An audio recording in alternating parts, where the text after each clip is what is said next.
ఏంటి సమీర నువ్వనేది? అవునన్నయ్య, ఇంకా ఆలస్యం చేయను. దర్శన్తో నా పెళ్లి ఇవాళే జరగబోతుంది.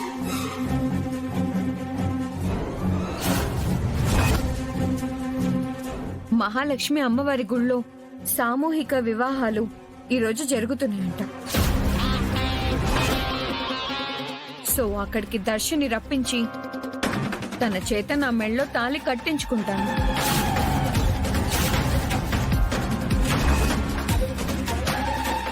ఆల్రెడీ టెంపుల్లో పంతులు గారితో కూడా మాట్లాడించాను.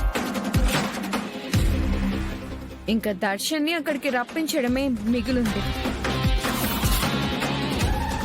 బాగుంది Sameera, all the best. Successful గా వర్కౌట్ చేయి. ఇదిగో అమ్మి, మనం ప్లాన్ ఎంత గొప్పగా వేసినా చివర్లు సీన్ సిటుకుపోవడమే కదా మన ఆనవాయితీ.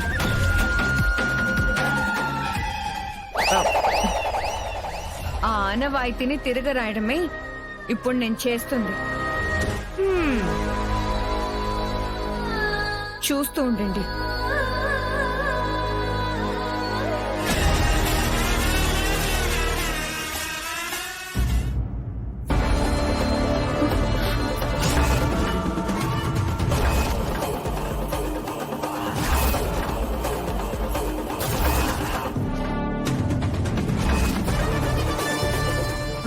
వినోద్, ఏంటి, నేను నీకు ఇలా ఫేస్ అవుతానని ఎక్స్పెక్ట్ చేయలేదు కదా. ఇదే కాదు, నేను నీ కోసం బెంగళూరు నుండి హైదరాబాద్కి వస్తానని నువ్వు ఎక్స్పెక్ట్ చేసుండవు. తెలివిగా నన్ను బెంగళూరు పంపించేస్తే తిరిగి నువ్వు వర్క్ చేసే కంపెనీలోకి మళ్ళీ వస్తానని కూడా ఎక్స్పెక్ట్ చేసుండవు. అది కాదు Vinod. Shut up, shut up.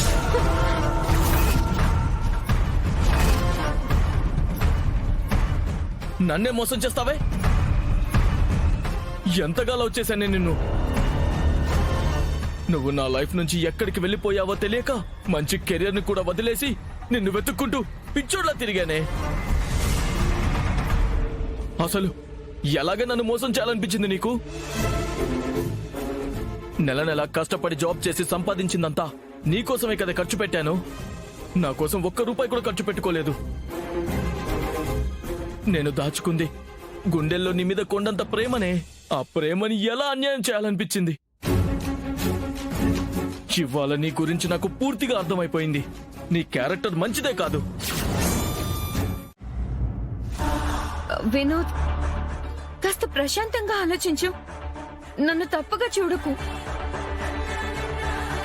Okay, నేను నీతో రాజ్కోటి సిల్క్స్ లో జాబ్ చేస్తున్నట్టు నీకు తెలియనివ్వలేదు.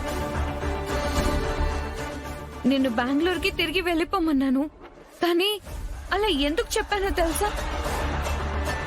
నువ్వు నేను కలిసి జీవితం మొదలు పెట్టాల్సింది ఇక్కడ కాదు, ఈ హైదరాబాద్ లో కాదు, నిన్ను నన్ను కలిపిన బెంగళూరులో. ఇక్కడ నేనుంటున్నది ఓ టెంపరీ జీవితం కొరకు మాత్రమే. ఏంటా టెంపరీ జీవితం? ఎవరికి ఏ పాపం చేయని శరణ్య గారిని, దర్శన్ గారిని విడదీయటమా? వాళ్ళ కాపురంలో చిచ్చు పెట్టి దర్శన్ గారికి పెళ్ళామ వాళ్ళనుకోవడమా?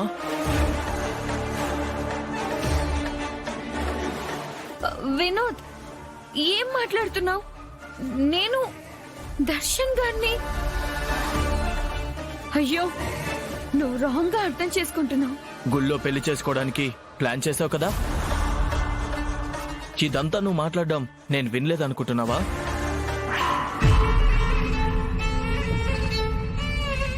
వినేసావా? అంతా వినేసావా?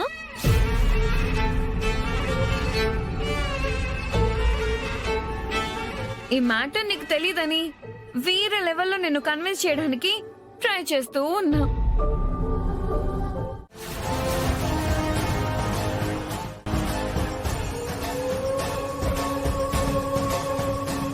దాన్ని ఇవాళ బాబుగారు అఫీషియల్ గా అందరి ముందుకు తీసుకురాబోతున్నారు.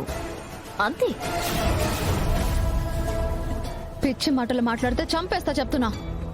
కిల్ మీ యార్.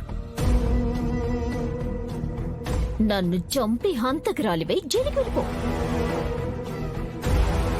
దర్శన్ కి ఎలాగూ నీ సవతి ఉందిగా ఆ సౌమ్య. కొత్త కాపురానికి నీ అడ్డు లేకుండా వాళ్ళకి సాఫీగా సాగిపోతుంది.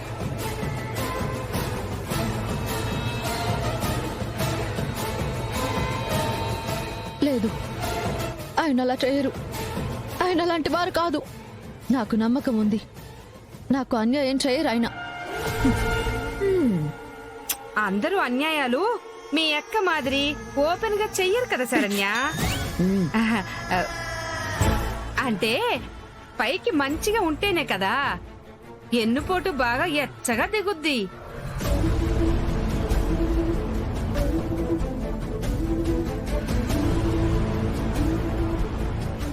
ఏ గుడి అన్నారు?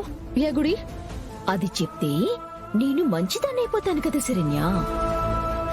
నాకు చెడ్డదానిగా మిగిలిపోవటమే హ్యాపీగా ఉంటుంది. సో నేను చెప్పనుగా.